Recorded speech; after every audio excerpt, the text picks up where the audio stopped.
it's like, oh, he was being so extra, or like, oh, that's so extra. Like, is that like unnecessary? Yeah, like over the top. Like, yeah, like Oh. someone didn't have our homework, but he was being so extra about it.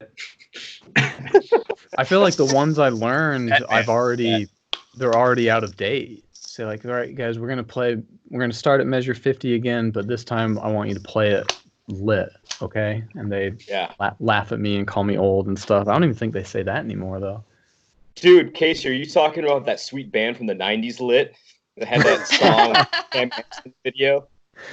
Well, they certainly are not talking about that band, I'm sure. Well, this is going great. Should we start? Yeah. Sure. If we weren't already. Yeah. Hey, everybody. So it's December 23rd, 2019, and it's your episode 210 of Percussion. My name is Casey Cangelosi, and we're doing a little informal, pretty off-the-cuff roundtable for you. And with me, we've got, let's go this way, Ben Charles. Hi, everybody. And Karli Vina is here. Hi, everybody. Bill Shaltis in Memphis is here. Merry Christmas, Hanukkah, Kwanzaa. Attaboy, Bill. And Ksenija Komljenović is here in Belgrade. Hey. So I hope you guys are all having good, I don't know, holiday things and whatnot. And what was I going to do? God, I just asked everyone to try to bring a question for the group. And I was thinking about artists, and I watched a documentary recently on Ksenija's recommendation, who I hope she'll talk about this person, but it made me think about artists I talk about with students and how I might or may not use them for pedagogical reasons and hopefully like inspiration or analogies or that sort of thing. And so I was going to tell you guys a little bit about one artist I like. And I learned about this person when I was a student at Rice University, my roommates, and they just showed it one day. I don't know, one of them had this documentary called In the Realms of the Unreal. And it's a really great documentary. It's on YouTube. It's been on YouTube for years, so you can just go watch it if you want to see all the details of this artist and writer named Henry Darger. Have any of you guys heard of Henry Darger? Yes. Just through you.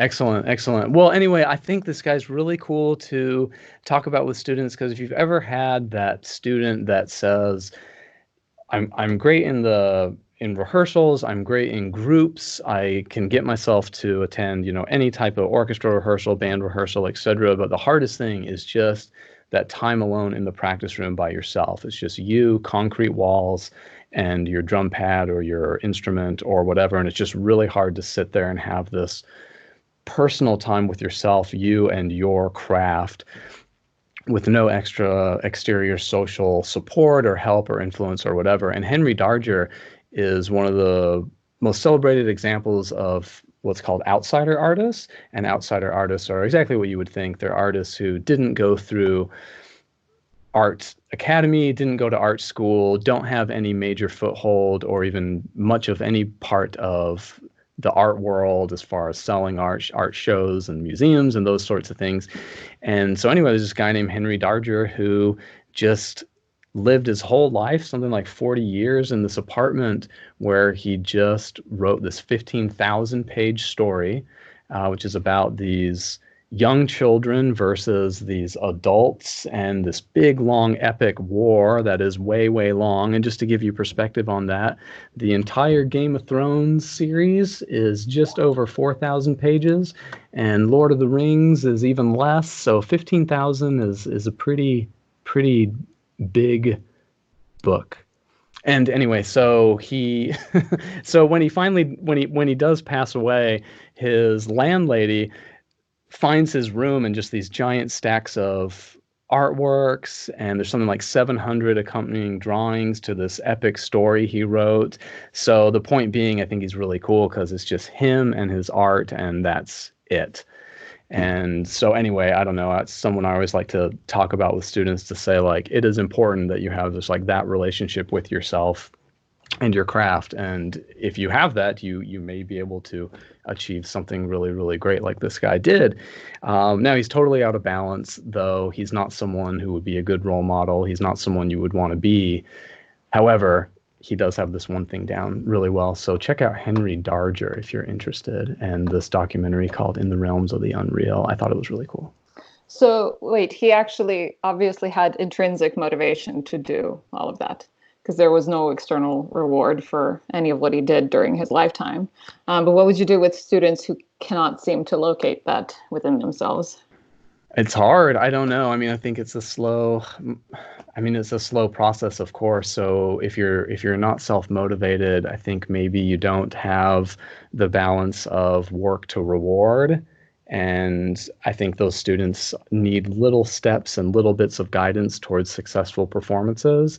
And it's like, okay, for studio class tomorrow, I want you to play velocities, even though you can't successfully play a much easier solo. Well, no, you don't want to put that person up in front of everyone and fall on their face and have a bad experience. No, you want to give like little stepping stone successes. So I don't know. That's the one strategy I think I really have that seems to work. Unfortunately, it just takes a long time.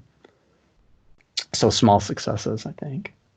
I had a name to throw out there kind of related to this, and I'm like frantically trying to like figure out the ins and outs of this person. But are you familiar with the name, I guess it's pronounced Havergale Bryan? I'm not. He was a composer. He lived from 1876 to 1972, and it sounds like he's sort of the composer equivalent, Casey, of what you're talking about. It looks like he was highly influenced by Mahler, and let's see here, his first symphony, which was composed between 1919 and 1927. Is around 1 3/4 hours, and it's among the longest symphonies ever composed. The instrumentation is like maybe the largest ever required of an orchestra piece. I wish I could like find like a summary of it, but it's like big, gigantic, romantic orchestra, 8 offstage horns, 8 offstage trumpets, 8 offstage trombones, 8 offstage tubas, 4 sets of timpani, SATB soloist, 4 SATB choirs, and 1 children's choir, 2 harps, 20 violin. I'm just like, wow, massive, ridiculous. This hasn't been played, right? I'm not sure. I think it's been, it looks like it was maybe performed at some point, but obviously just logistically performing that would be almost impossible in a conventional concert cycle. I'm glad you mentioned him, because I was looking for, like, I wonder what composer would be an equivalent. I was talking to my dad, actually. I had a long car ride today, and he said there's a mathematician called Paul Erdos, Paul Erdos, kind of the equivalent in mathematics, who is very, very famous and has collaborated. I guess he would just travel. His whole career, he was homeless, and he would just travel visiting mathematician one after the other. And supposedly this guy, like, if you've ever published anything in mathematics, you are only a few people removed from this guy. So my dad has published mathematics papers, and he's only 2 mathematicians removed from this guy, which is, I guess fairly common. So they'll say, like, what's your Erdos number? As something mathematicians say. Like the 6 degrees of Kevin Bacon. Yeah, I guess. Kevin Bacon, the actor? Yeah. Oh. You've never heard the 6 degrees of Kevin Bacon? I haven't. I know what that means, but Wow. why would that be? Well, just everybody in apparently- Hollywood is connected like by 6 degrees or less from Kevin Bacon. They've all either acted or they know him within 6 degrees. Oh, No, everybody in the world. everybody. Okay. Yeah, right. Everybody in the world. How is that possible? I don't think I'm 6 people away from Kevin Bacon. No, Yes, you are. actually, in one of the Malcolm Gladwell books, it talks about it. I mean, it's like, sorry, Ksenija. That is true though. But it's like if your sphere of people that you know and would recognize if you went outside into the world is 600 people, and then one of those people, their sphere of people that they would know and recognize is 600 people, then all of a sudden, what is that, like 36,000 people or something like that, and it just adds up like that. Can it be Edward Norton instead of Kevin Bacon and still make sense? Probably. Let's go. I like that one better. Let's go Christopher Norton, keep it percussion related. Okay. Yeah. I was going to say that there is an even crazier, more impossible piece. I don't know if you guys have heard of Scriabin's Mysterium. Yeah. His last piece, unfinished piece, that was actually written to sort of summon the end of the world. And it's supposed to be performed in a very special temple has an open roof, and then there's chimes that descend from the heavens, and there's perfumes, and like all your senses are involved in it. So I think maybe, Ben, your guy got one-upped by Scriabin, but I think Scriabin was already losing his mind by that time, but very, very creative. Scriabin's the one also that had, what is it, the color organ? Anyone know what I'm talking about? I don't know if that's a Scriabin thing. So basically, like, it's called a color organ. It's not, let's see here, I'm looking it up frantically right now. It's not an instrument that makes sound, but it's like basically it's like a keyboard you play, and it like projects colors.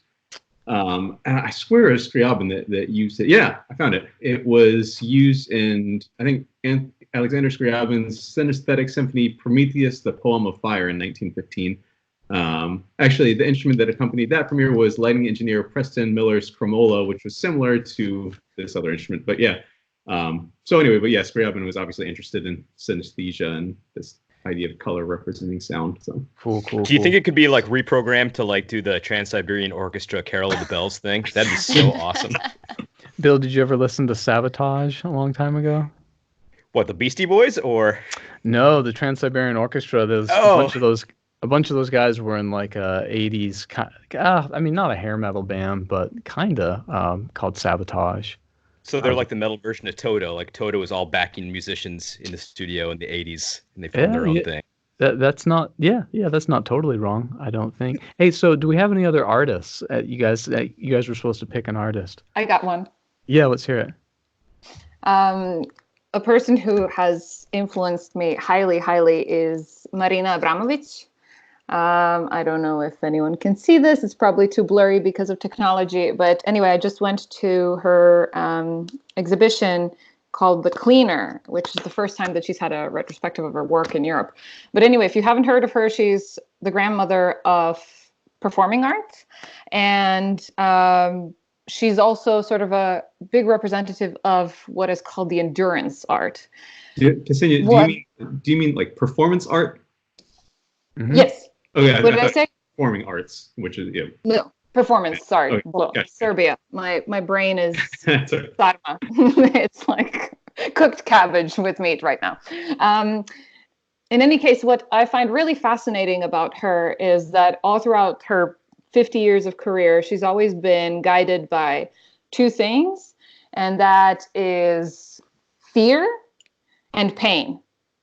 And she would push her body and mind to extreme limits in order to achieve these special, to climb these special planes and to connect with the audience. And I find it to be really, really incredible. She's literally put her life on the line a million times. And if you have not heard of her, one of her most famous works is called Rhythm Zero.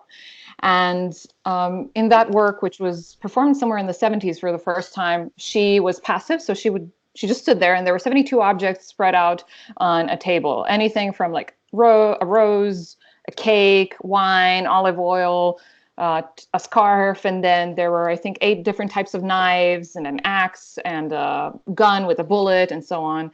And she basically allowed the audience to participate and do whatever they wanted to her for hours. And I mean, some people gave her a rose and kissed her and whatnot. Others cut her clothes and carved something into her body. And I just thought that it was incredible. So she used to resort to extreme measures earlier on in her career. The latest work that you might have heard of is The Artist is Present, which was an exhibit that she did in MoMA in 2010, I believe. The most prominent work that she did in there was just sit on a chair and let anyone sit across from her and just look her in the eyes for as long as they like. And there are books published because photographers would take pictures of these people who would just sit and, gaze at her, and she'd gaze at them back. And it's incredible how this minimalistic approach, this very ascetic approach, showed so much vulnerability. There was so much energy in the room. I find it actually to be difficult to watch without crying myself because of the human connection or lack of human connection that you witness in these moments when people look at each other.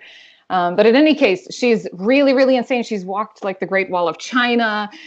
She's done anything you can think of that's really scary, like fasting for days and knocking herself out and brushing her hair off to it falling off. She's done all of that. So I find her to be really, really interesting because she always is guided by her fear and by pain.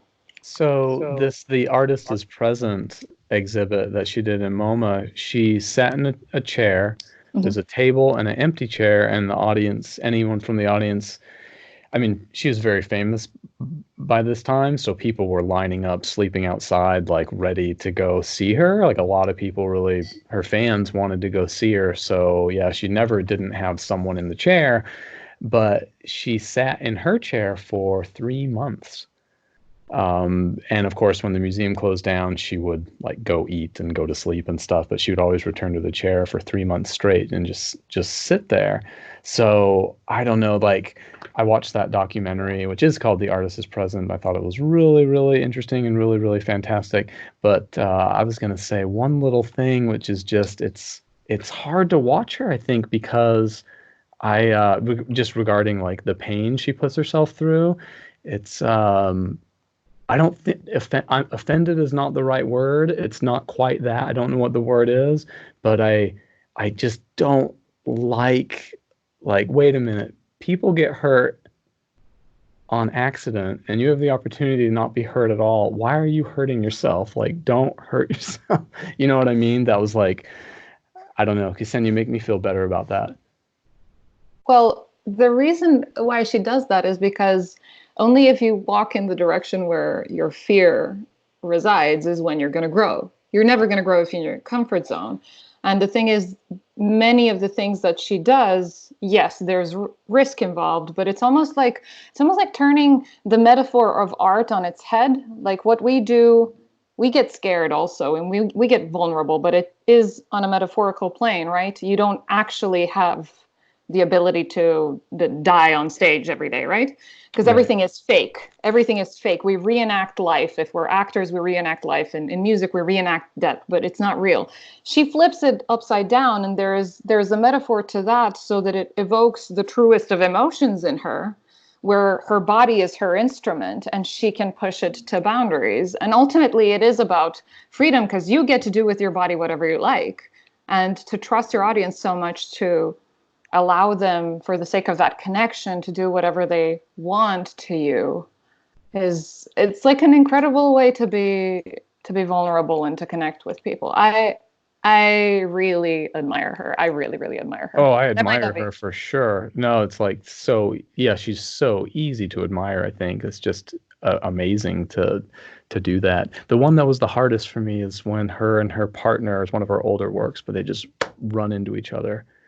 And harder and harder every time, and they'd fall, and usually it's him knocking her back far, and it's hard to look at. Bill, I think you had somebody. Well, I was gonna say, why don't you go to Karli first? Oh, sure. Karli, I think you have somebody. Yeah, so who I want to share with you is actually maybe a little bit different route than some of you are going, but I've been a huge public radio aficionado for a long time, and one of my favorite podcasts is This American Life, and I love it for the storytelling. Probably many of you are familiar with this. It's been on the air for, I think over 20 years now, and basically what they do, for anybody that's not familiar, is it's always sometimes one substantial story and sometimes several smaller stories that connect in some way, like a theme.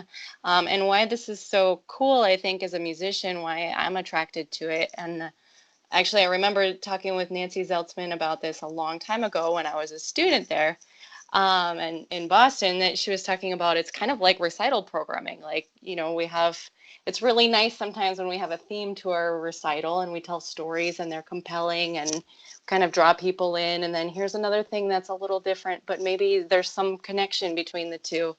So I just think what I love about it and relate to this show is that, everything is like a look into life or some aspect of somebody's life, probably that you're not familiar with and haven't heard the story before, and you get drawn in, and just the connections. And those are the things that I know I'm always looking for in music as an audience member, or as a teacher, as a performer, is connections in between. Anybody else listen to This American Life? I listened to Serial when that came out. And that's made by the same producers as This American Life. Right. Serial it's kind of like a longer form version of that. Yeah. Well, yeah. And Serial, I forget, the first season had maybe like 8 or 10 episodes, I think. And it was about this murder mystery for anybody that's not familiar. And it's not, I was just telling my sister this yesterday because she loves This American Life too. And I was like, oh, you should check out Serial. It's not pleasant subject matter, but it's 100% completely compelling. And you just like delve into this world. Yeah, the first season was a guy named Adnan Syed who was convicted of murdering his then girlfriend in high school, Heyman Lee. This is in Baltimore. And the evidence they have against him is pretty low. And apparently his attorney also kind of botched things as well. And so there's been this whole uproar about trying to free him because the evidence they have is really, really touch and go. There's like cell phone evidence, which would be exculpatory, I think now. They never found his DNA at the crime scene. They talked to a corroborating person later on. Like, it's a whole bunch of things like that. It's definitely worth a listen if you've never heard it. I think it's one of those podcasts that was seen as kind of starting off the podcast revolution, nearly a decade ago. Like, it had like I think it was like definitely over 10 million downloads, if not more. Yeah, it was huge. It was huge. And then they came out with one just maybe 2 years ago. S-Town was another, I think it was the same producers and everything. I think it was maybe considered another season of Serial. It was very cool. But yeah, I just think about the storytelling aspect of these shows and how it relates to the things that, at least, I think we all want to do when we're performing is connection, and to have some sort of like, I don't know, theme to what we're doing. Does it make you think about form more when you're playing? I feel like storytelling, it's so easy to tell like a subject, its purpose and like resultant function, but in music that's so much harder to find, Yeah, well, even the timing of everything, and like you could tell the same story 2 different ways, and one could be like totally not engaging at all, and the other could be like just exactly right timing of everything that you're saying. And it's one thing in Serial too. I remember, and I'm sure it was by design, but there were episodes where you leave thinking like, oh, this guy Adnan Syed totally did it, and then there are episodes where you're like, wait a minute, seems like he didn't at all. And when they made the show, they had all the facts and they had done all the research, but they still take you through all the twists and turns. On the topic of like themed recitals, I think it's funny. Like, I don't know if you watched The Office, but there's one episode where Dwight and Jim have to throw a birthday party, and I think Kelly asks like, "What's the theme?" And they're like, "It is your birthday." Birthdays. Like, that's and it's like, what's the theme of your recital? Like, recital. Percussion. Music. and like just totally random analogy, but I think a good analogy to think of is I've read about how to put together a cheese plate, and basically they said like either pick one type of cheese and do 3 different ages of it. Oh, sure. Or like 3 like sheep's milk cheeses, or like have something. And you don't have to overthink it, but the slightest thing to tie them together will work.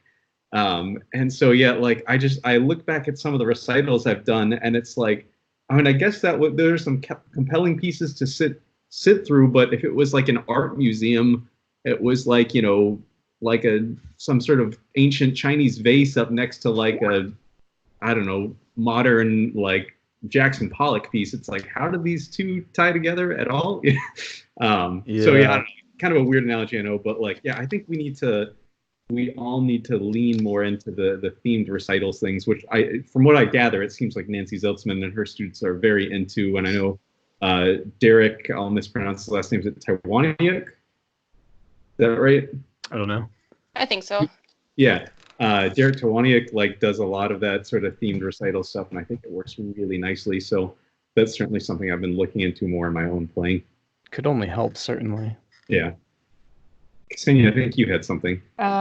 So there's this wonderful philosopher who I love. His name is Alain de Botton, and he talks a lot about the role art plays in our lives. And one of the things that he says that, today museums and concert halls are sort of like our churches. It's where we go to seek enlightenment. But the thing that is wrong is how they're put together. You go into a museum and it's like, here's the Romantic era and here's the Baroque era and so on. But the point is it should be related to human emotion and human experience. So those museums that dedicate themselves, if you ever see, galleries or museums that are just dedicated, say, to love, or it's the topic of infidelity, all of a sudden you walk in there and you may see works that span 1,000 years, but since you're given a topic to ponder, it's much easier to connect with. And I think that that's actually a very good idea. That famous Broken Heart Museum, that everybody flocks to, it's circling around Europe. I don't know if it's made it to the US, but that is, for example, a very popular thing to go to, as opposed to going and seeing Rembrandt, even though he's wonderful and amazing and everyone should. It just makes more sense for our brains, I think, to connect with things. I think it's so hard because even one of those works, like you think the theme is one thing, it could be about so many different things, or they're utilizing this idea to actually tell the story of something else, or I think it's so tough, to pinpoint. I'm not a huge fan of like mega themed recitals. I think it's like, Bill, what do you got? It can go over the top, but if you did like Japanese masterworks or like pieces of 1930s, like I don't know, something like that, just to tie it together. Yeah. No, it's such a risk. Like if you're trying to tie it all together, you may cheapen it. You know what I mean? Like if it's that's like where I'm with it too. I kind of like the idea of having a theme, and the way I would approach this is like whenever conductors or music directors are putting together orchestra seasons, there typically is an overarching theme to the entire season, and then within that, there might be every concert might have its own little micro theme within that. So there's these anchor pieces that tie everything else, and then there's these other pieces like the concerto and the overture that tie into that anchor piece. And I think it's a nice way to present a cohesive kind of thing. I remember when I was in Boston, the Boston Symphony did this Schoenberg and Beethoven comparison that Jimmy Levine put together. And so the entire season wasn't just Schoenberg and Beethoven, but it was a lot of their pieces side by side. And I remember one of the coolest experiences going to see them was they did the Beethoven Grosse Fugue. It was originally a string quartet that was rearranged for the orchestra. They did that at the very beginning of the concert. And then they did the Schoenberg Violin Concerto, did the intermission, did the Schoenberg Piano Concerto, and then played the same Grosse Fugue at the very end that they played in the beginning. And the point was, Beethoven was so ahead of his time that when you hear this Beethoven piece against this Schoenberg piece, you're like, holy crap! It sounds completely non-tonal. It's an amazing juxtaposition. So I think having things like that can be really, really valuable for sure. That's a pretty non-specific theme, though. By the way, like that's a very hands-off theme. It's like here's two composers and how different they are. So are we talking about like a theme that's like in your face and very explicit, or are we talking about like behind the things that are kind of like behind the scenes a little bit? I don't know. I mean, I guess either way. Like for example, like bad theme is totally off the top of my head. So write in and tell me why I'm so wrong. Like body percussion theme, and then you're going to play, of course, like Corporal and I don't know, Silence Must Be or something like. To wave a big flag in front of those like would just cheapen them, like because they're about so much more than like, hey, this is music with just your body. You're saying I shouldn't do a solo timpani recital, also or solo timpani CD, like a solo timpani CD. That's just insane. Thanks, man. You're welcome. Don't commission any buddies to write any pieces either. I'm sorry, Ben. I think you have something. I was just gonna say a quick little trivia thing that the Grosse Fugue by Beethoven that Bill mentioned. Go listen to that piece. And read about it. It's amazing. Incredible. Beethoven was so unbelievably far ahead of his time with that. But fun little trivia thing: Leonard Bernstein ripped off a motive of it for the fugue from West Side Story, the ba-dum, that little thing, West Side Story. Yep. Bernstein was ripping off Beethoven for that, for one of many times in West Side Story. But yeah, fun fact of the day. Cool. So Bill, I was just yeah. I was going to say real quick for an artist. So I wanted to go kind of non-traditional artist for me. I'm a huge sports nut, and one of my favorite teams is the New England Patriots. I'm sure I'm going to get a lot of flack for that. That's all right. 6-time champions. Anyway, my favorite player on that team is one of their receivers. He's the slot receiver, number 11, Julian Edelman. And I appreciate what he brings artistically to the football field in a couple of different ways. So number one, Julian Edelman was a quarterback actually at Kent State University, and he set a bunch of passing records at Kent State. And the Patriots brought him on, and they're like, we're not going to make you a quarterback. You're too small. He's like maybe an inch or two taller than I am. He's like 5'8", 5'9". And they're not going to bring him on as a quarterback, but we can find a place for you because you're a really hard worker and you have that super attention to detail, and you bring all these wonderful things to the football field that we can find a place for you. And so then he goes on and becomes the slot receiver, one of Tom Brady's main receivers over the past decade or so, including a ton of just catches that were unbelievable. Check out the Super Bowl from a couple of years ago when they came back against the Atlanta Falcons, and he has like this shoestring catch. There's literally an inch or so between the field and the ball. But he's just super inspirational for somebody like me in that, if you're willing to work hard and you're willing to check your ego at the door, you can find success in anything that you want. And you can create some amazing art, amazing display of sports if you just really work hard and are dedicated to it. Yeah. Is he someone you talk about with students? Yeah, I mean, I think for me, I definitely do a lot of sports analogies, whether it's like Ray Allen taking, 103 point shots in preparation, so that when it comes to the game time, he'll nail it, or somebody like Kobe Bryant who goes that extra mile in his warm-ups. I think for me, sports, there's a lot of sports analogies you can make to practicing, bringing it back full circle to how you stay motivated and stuff like that. I feel like I make a lot of comparisons with just physicality of practicing. Sure. Yeah, I feel like the one I've said many, many times is, okay, if you're cramming the day before your lesson, you might get through your lesson, but imagine an athlete trying to cram before the game. I kind of just didn't go to practices all season. I'll just hit the gym really hard before the game. Well, no, of course that wouldn't work. Our bodies are the day slow. before. I do the marathon analogy a lot. If you're going to run a marathon, do you think the first day you can go out and run 20 miles? No. Of course not. Yeah. But I think that's something that's kind of hard to fix, because if we just assign all right, your assignment this week is to get from point A to point B in this piece, point A to B in that piece, come in and play it. We've all probably done it to our teachers too. I just don't want to get yelled at by my teacher, so I'll just get it done. But you probably didn't get any better that week. It's you can kind of get away with it a little bit in music to a point. If I may, I want to do a quick plug for Todd Meehan here. I think something like this is a really beneficial tool for that. Something like a practice journal where you can write down the 30,000-foot view of what is this goal? Okay, I have a recital coming up. All right, and then what are the smaller chunks that I can get to that point? And then what are the daily goals? And just, looking at the goal first and then working backwards rather than starting with the practice day and deciding, okay, where am I going from here? It's another kind of way to organize it. On that note, I have a new thing I'm going to try with my students this semester and see how it goes. And it's actually partially inspired by the way we do the podcast, but I had this genius idea that I can't believe I've never had before. But I'm going to make a Google Doc for every student that's shared between us. And then they can, as they practice throughout the week, that'll be their practice journal, and they can, write what issues they're having or whatever. And not only that, I can obviously during their lessons, we can pull it up, but I can kind of I wonder what Karli's up to this week, and check on her Google Doc and leave a little note, or if they write a question, or something like that, I can participate in their week of practice. So I'm curious to see where that goes. So I think I've mentioned several times on the show before, but I'm really into food and cooking and all that sort of thing. And it took me a while to realize that culinary arts, I think, are just as much of an art form as music or theater or visual art or what have you. And there's a really interesting series on Netflix, excuse me, called Chef's Table. It is not a cooking program. It is a food documentary.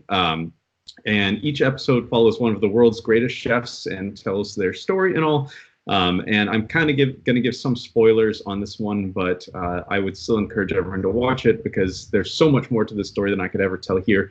But there's a chef by the name of Grant Achatz. His famous restaurant is called Alinea in Chicago, and he has one or two others. One is called Next, and I think he might have another one. But anyway, Grant Achatz is of he does molecular gastronomy, which is a very new school way of cooking. I'll talk about that more in just a second. But the interesting story behind Grant Achatz is that at the peak of his career, when he was opening this restaurant, Alinea, he had a spot on his tongue.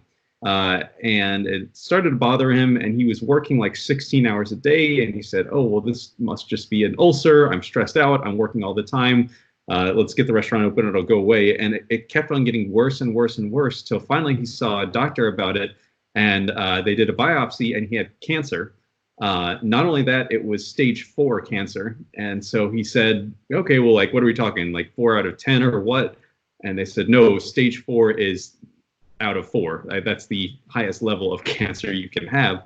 And so they said to treat it, what we're going to have to do is we're going to have to cut out your tongue, remove part of your jaw. We're going to have to do radiation. It's like a horribly disfiguring surgery. You'll never be able to taste food again. You know, I mean, just obviously like the most like ironic and terrible thing for a chef to have happen. And so it reminds me a lot of Beethoven. He said he went home, thought about it, and he just said, I'm going to do what I can while I can, and I'm going to die. And that was his plan. And because of who he was, being such a prominent figure in the food industry and the type of disease that he had, it made the media. And there was a doctor, oh, sorry, and I left one other thing out. They said, if we do that surgery, the horribly disfiguring surgery, your odds of survival are, I think it was 20%. You have an 80% chance after the surgery of still not making it. So anyway, it goes into the news. There was a doctor at University of Chicago that called him and said, hi, Grant, my name is so-and-so from the University of Chicago. We have an experimental treatment we'd like to try on you. It does not require surgery. And your odds of survival will be 80%. So the odds were completely flipped.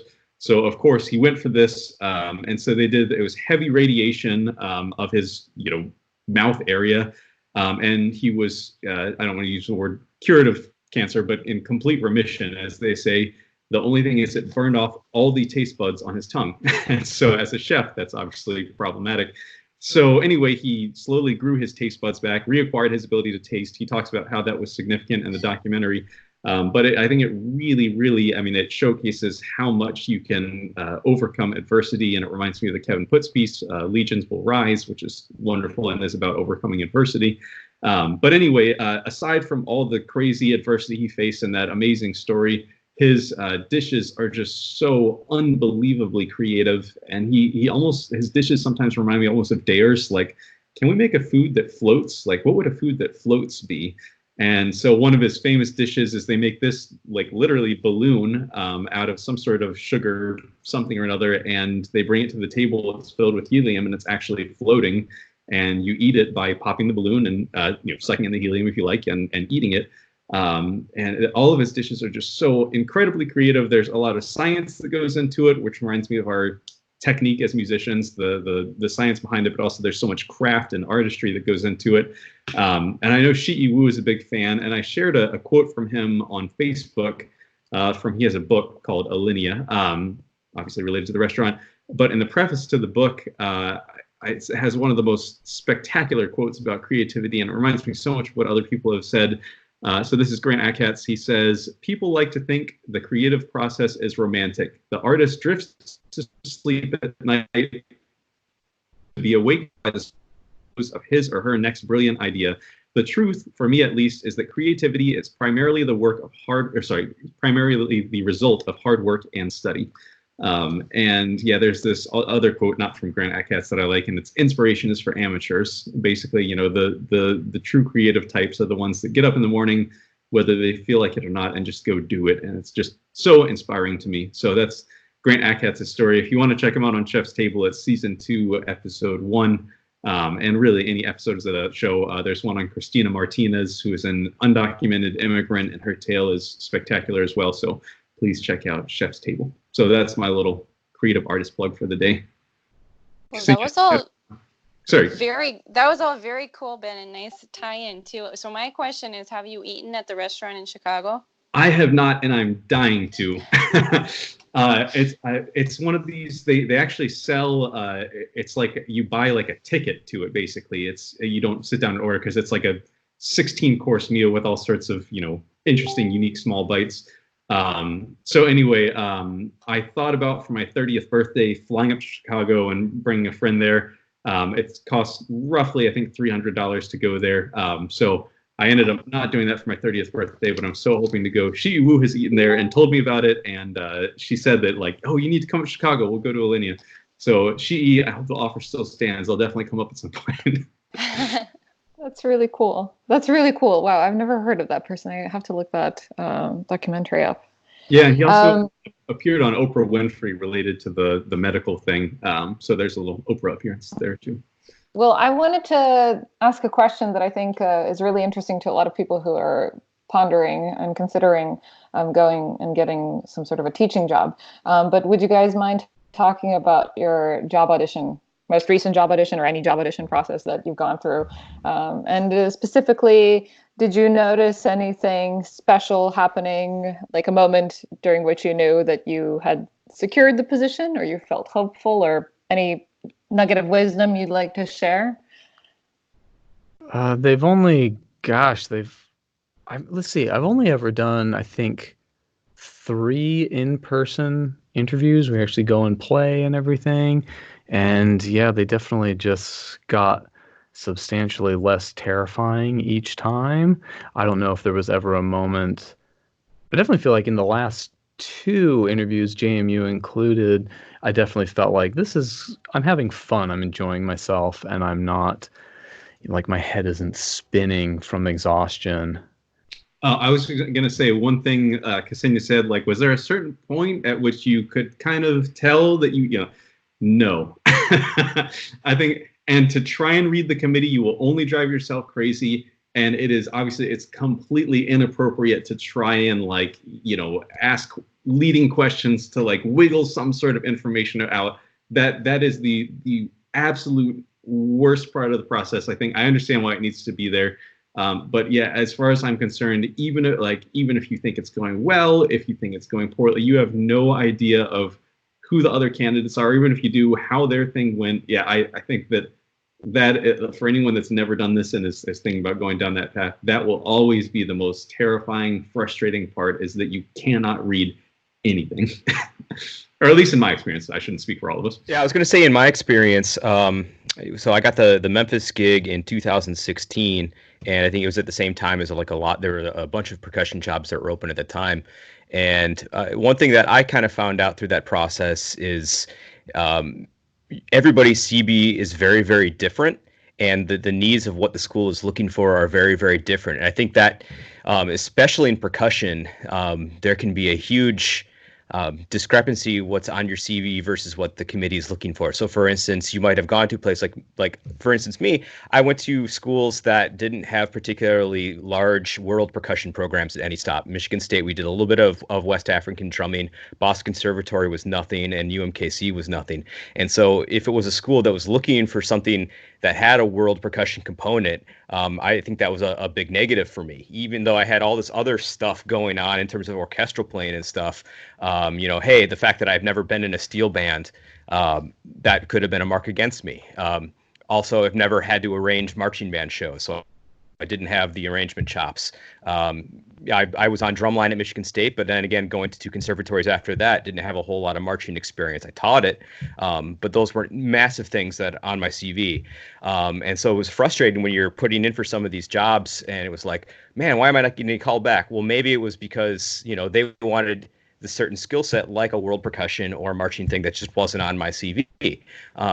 And so it just happened to be a good fit, I think, in the end with the University of Memphis, that they were looking for somebody that had more of that orchestral playing background. And so for me, that was, I think, the frustrating thing was that, hey, I can totally do these jobs, man, if you guys give me a chance, but I just don't have those things on my resume. And I think percussion could be more diverse than almost any other instrument in that facet. Mm-hmm. So I think the moral is, even if your CV doesn't get through, it's not because you're not a good player or a good teacher. It just could be because you happen to go to schools or did these certain things that weren't on your resume or your CV that the schools that are hiring are looking for. Yep. Percussion's so diverse. Yeah. To follow up with what Bill said, I think that is true, and it's also okay to I don't want to say this out loud, but I'll just go ahead and say it, to lie a little bit, like a little white lie. So what I mean by like when I interviewed at Tarleton, I remember being in the lunch meeting with the committee, and they said, do you feel comfortable arranging marching percussion? I honest to God, literally never arranged a single thing for marching percussion in my entire life. And I just remember I was like, yeah, oh yeah, do it all the time. Yeah, no problem. Yeah. Complete, utter confidence was like totally like, but I mean, it's like, I while I hadn't ever specifically done it, I realized like, I'm not arranging for Santa Clara Vanguard here. It's like a regional school drum line. I think I can handle it. And like, I wasn't completely like lying. Like I had the skill set. It's not like they were asking me to, have you ever written a concerto for sitar? Like that's, that would be way out of my wheelhouse. But I'm like, yeah, I've played plenty of rudimental drumming stuff. I'm sure I could figure it out. I've taught drum lines. So yeah, I mean, like, I think you do have your certain skill set, and it's okay to like sort of bend the lines of where your skill set ends a little bit. Now, if they said, would you feel comfortable teaching tabla ensemble? No, I could not teach tabla ensemble ever. But yeah, so that's my 2 cents about that. Well, and the truth is you did feel comfortable doing that. It's like, I haven't done this before, but yeah, I can figure that out. Yes. I wouldn't say I felt comfortable, but yeah. Back to Bill's point, it is really, I think it can be really frustrating if the committee doesn't agree on what kind of percussionist they're looking for. So all of a sudden they have your CV and you've got, the jazz guy, the ethnic guy, and the band director and the orchestra director and the head of the comp faculty on your committee, and they all have a different idea of how the percussionist should serve the department. The comp guy's into solo and chamber, the orchestra guy is into do you have orchestral experience, so on and so forth. And it's just like, dude, yeah, we don't do everything, and the ethnomusicology person is saying like, well, I don't know, they don't have any pan playing on their CV, and the jazz guy's saying, I don't know, they haven't put any don't have any drum set recordings on their CV. It's just like, dude, yeah, it can't. Nobody does all those things to like a career pivotal extent.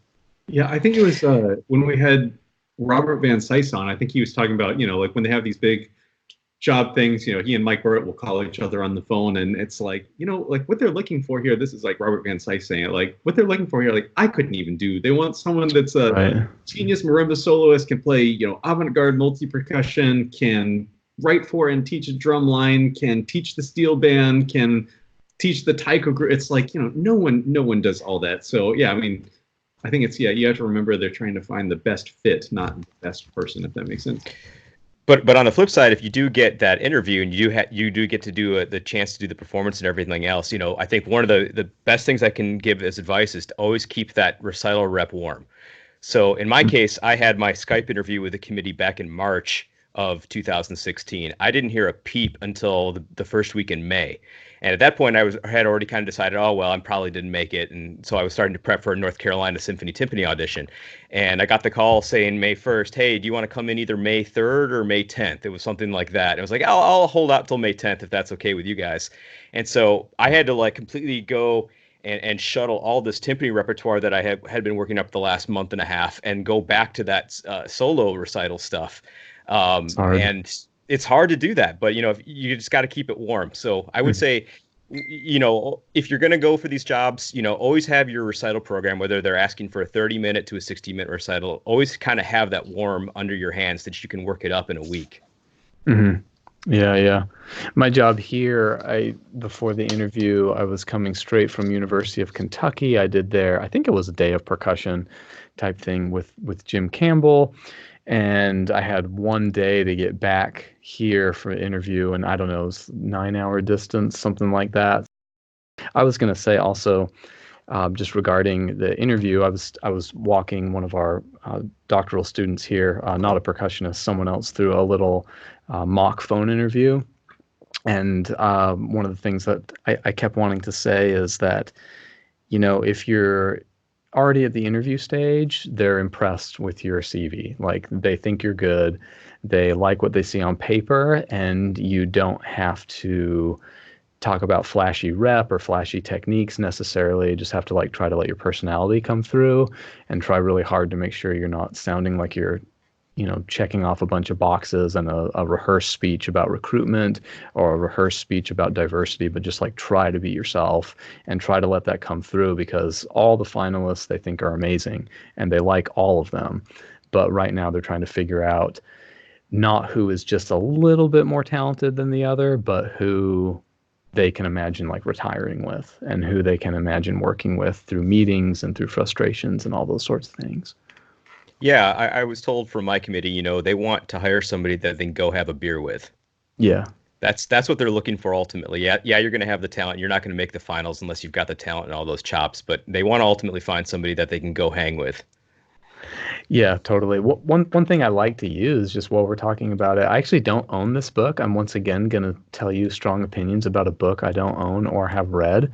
But there's a book called On Staff, pun intended, as in staff paper. It's called On Staff: A Practical Guide to Starting Your starting your career in a university music department. So they go through like a ton. It's all about everything from application through the interview, through getting the job, through tenure, through keeping the job, through blah, blah, blah, blah, blah, blah, blah.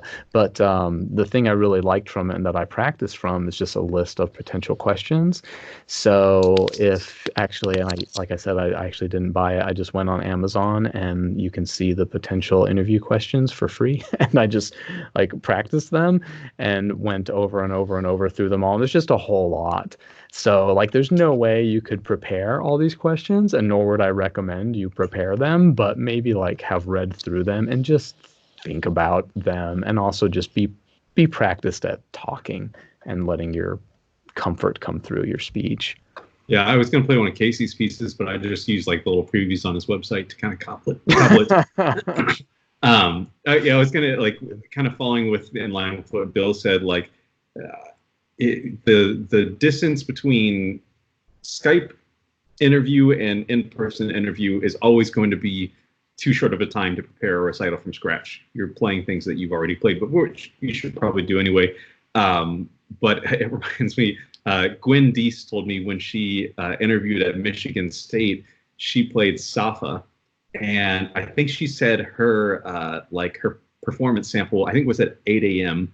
and she had to get there at 6 a.m. and set up Safa to then perform that morning. So yeah, these conditions are not always ideal. Yeah, just play Temescal. Play Temescal, Silence Must Be, and a snare drum solo. Do a themed recital of all gesture pieces, instrumentless pieces. Yeah, I think that's a great idea. The theme is employment. Yeah. Yeah. Yeah. The theme is benefits. Yeah, I will say one question that will always be: why do you want to teach at James Madison University or whatever university? And the response that you cannot give is because I want a job. Even if that's completely true, that's I think the hardest question to it's not like you're feigning interest, but all of us are going on higheredjobs.com and applying for jobs without, I don't desire necessarily to move to Memphis, but if there's a job there, sure I will. So yeah, that was a tough question every single time for me. That wasn't on Bill. I was just using Memphis as an example. I think we should do an episode of all mock questions and answers for people. That's a good idea. Should we do that? Have any of you? I don't want to hear that. No, I don't want to do that either. But that would be good. Yeah. Sorry, Ksenija. That'd be helpful.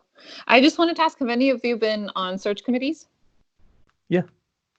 So, do you have an example? No names named, but an example of unpredictable things happening and the person handling it poorly. So everybody comes in and they're already impressive, but you look at them in one moment and you're like, actually, no, I don't think I'm going to cast my vote for you.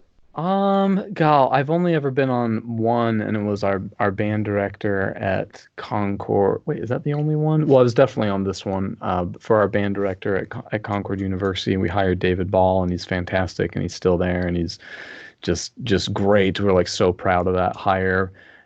So no, nothing. Yeah, nothing really super fun. There were definitely some fun applications. Like I remember this one, like I remember getting some where they're trying so hard to stand out, and so they're making these like big risk statements. I remember this one that said, if you want someone who thinks inside the box, throw this application away. I was like, we got to bring this guy here. I want to meet. I want to just see him. It's like, I don't know. Yeah, Is that the guy that on an application when it says sex, they write yes, please? That's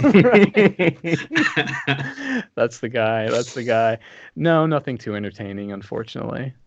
Yeah, seems like search committees. I mean, here, of course, I won't be on one here for probably a little while, but man, it seems like I'm just so pleased with how they do it here. Like it's just been, they just seem like way thorough and way dedicated, and yeah, haven't been able to say enough good stuff about committee stuff here. It's been real impressive.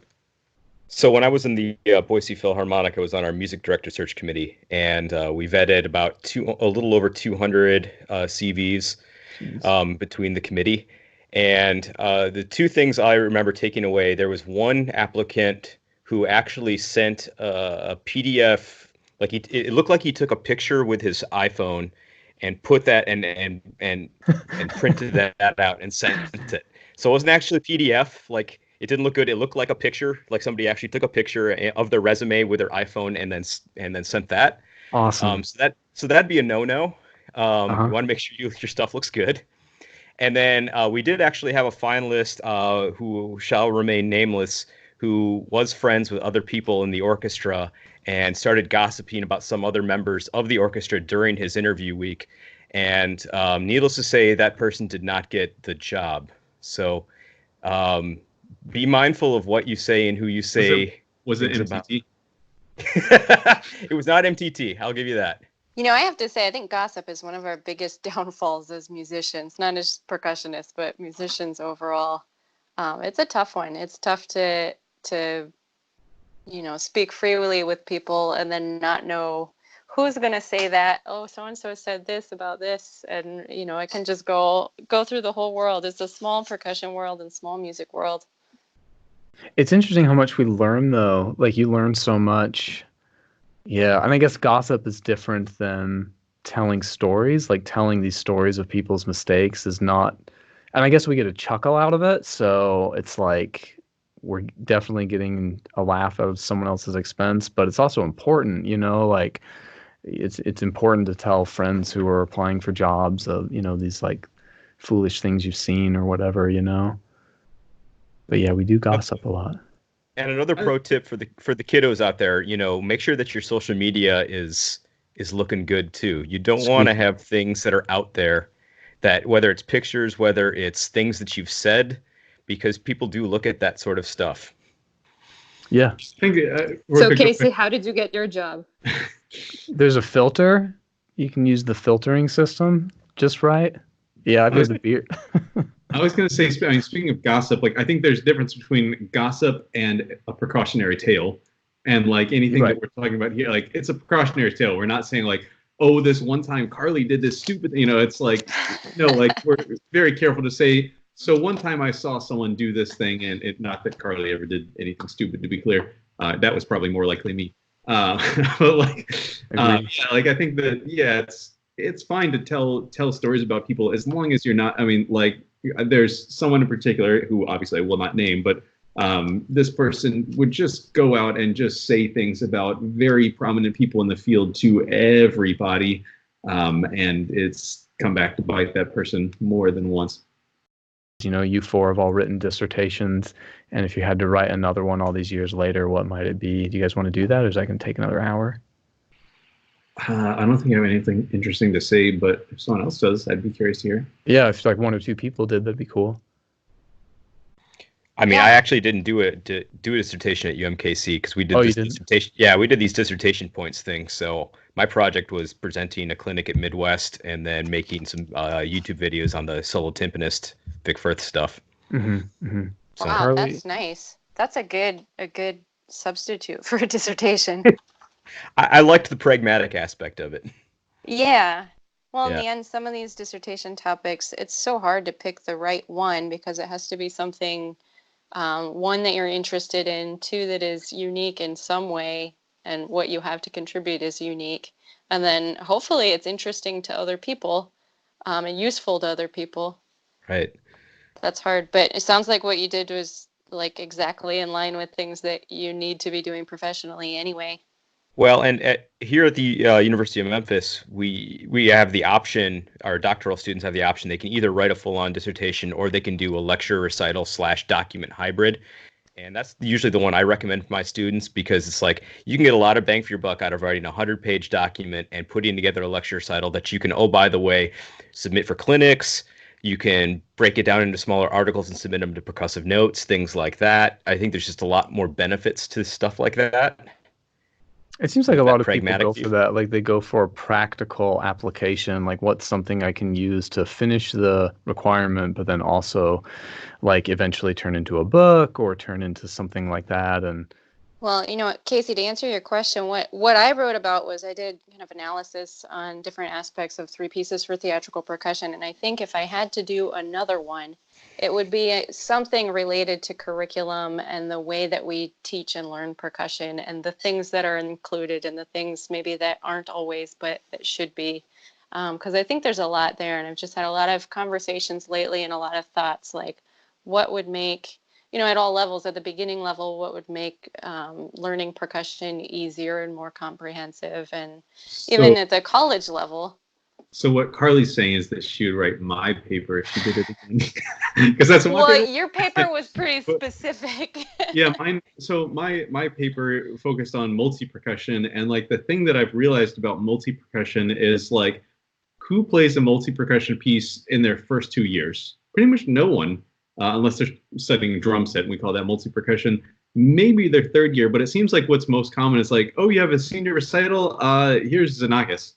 Good luck. Like there's no build up to that at all. So my goal was like, how can we make a curriculum that incorporates that from the get-go? But yeah, I think that definitely and we've talked about earlier, the diversity of percussion and how that plays into jobs. Like it's so hard to create a balanced curriculum, but then also turn out like a rock star marimba player and someone that can play orchestral timpani very well. Like, how do you have this sort of totality in percussion, but also have a specialization? So yeah, I think there's still definitely more to be done on that. What's tricky, I think, is if you get into real research for your dissertation as a DMA student and you have, subjects and you have to go through the IRB, I think that's where it gets a lot trickier than maybe the things that we have to do as musicians and teachers in our everyday life. I had to do it. I had to do it. I had to do it for Caleb. Yeah. Oh my God. Oh. I will ever hate a little piece of Caleb. At Miami, they actually, if you brought up a topic that involved that, they didn't like shoot it down, but they pretty heavily discouraged like a topic that you'd have to go through that. Because it's this huge extra pain for the chair of the. Yeah. So basically, for anyone that doesn't know what we're talking about, if your project involves human subjects, even if you were like, I'm going to teach 6th graders how to play paradiddles with different methods or techniques or something, and see how it comes out, you actually, it's like a scientific review board to make sure that you're not like abusing your subjects and like prodding them with needles and things that in a science study would actually be relevant. But for musicians, it's like, no, like I'm giving them a pair of drumsticks and they're hitting a drum pad. Like that's the extent of. Or I'm just giving them a survey. Yeah. Yeah. Oh, yeah. They've at least streamlined that for us where if we just say, hey, we're just interviewing a subject, like we're just interviewing one person, we can just like fill out a really simple like 10-minute questionnaire and the IRB will come back and say, all right, you don't need to go through the whole dog and pony show. So I'm glad they started to kind of wise up to a little bit of what we do in that aspect. They're like, oh, your student wants to do that, you have to walk through coals and sniff anthrax, and you have to, oh, it's terrible. Yeah. Wow, you really do a lot for your students. Just Caleb. Kai Po's dissertation is going to be like, you are analyzing a snare drum solo. Easy peasy. So if I had to go back and do a dissertation, I think one thing that would really interest me, and this is probably going to come to no surprise for some of you on the panel. So one of my mentors, John Grimes, who was really into historical timpani, and we did a clinic at PASIC together about 10 years ago on Baroque timpani playing. One of the things he brought up in that clinic was about this device called a Schalltrichter, which is basically like a trumpet bell that's in the bottom of a timpani.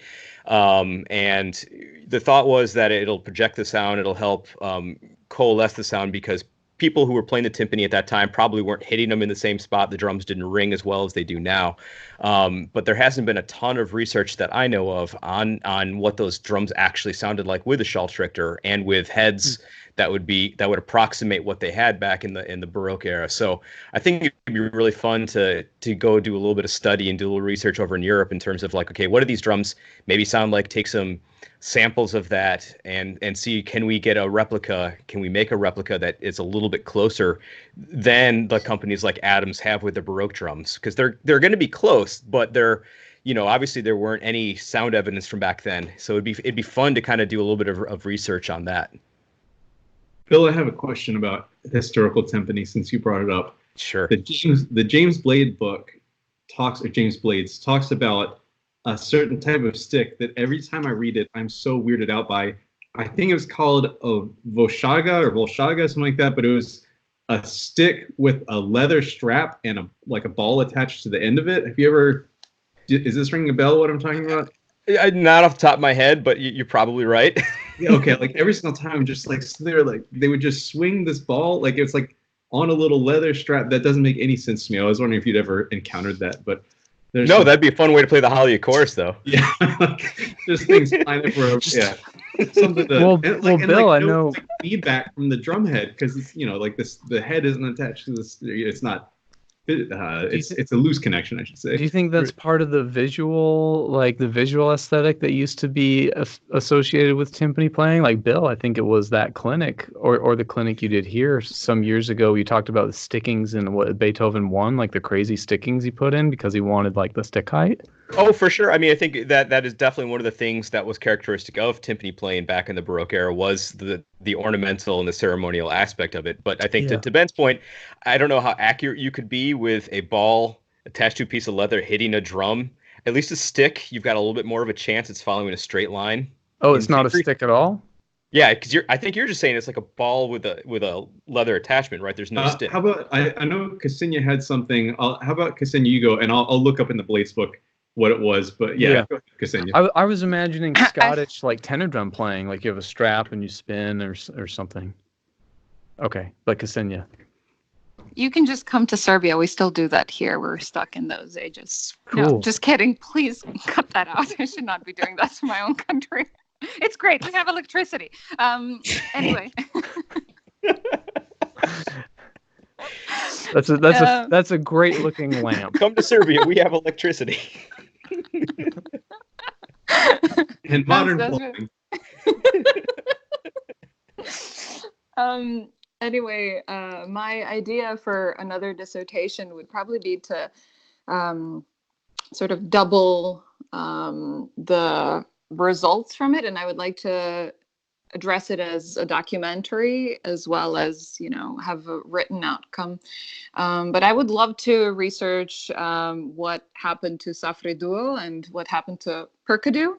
I like the original duo story, and I know so little about their career from, just listening to recordings for both of those duos, but I find that they're so important to what I cherish very much in chamber music, and I would love to know what happened to them, how their careers developed, and how they came about this. I mean, especially for Safri Duo, they were so groundbreaking in so many ways. So I'd love to go and interview them and hang out with them and find out what happened. Yeah, and you mentioned Percussion. I think I might have actually asked our group chat on Facebook at one time, like, they were hot. They were like they were performing a concerto with like major orchestras, and then just disappeared. And one of the two guys, I think it's Adi, it has like this Marimba Rasa project now where he does like pop tune covers. But yeah, I'm like, what was there a falling out? Was there some sort of sponsorship that dropped? Like, what exactly stopped that? But so I found in the Blades book what I was talking about. And by the way, we mentioned before, but GP Percussion now sells the Blades book for like $10 or something like that as an ebook. It's just a PDF, highly recommended. But let's see here.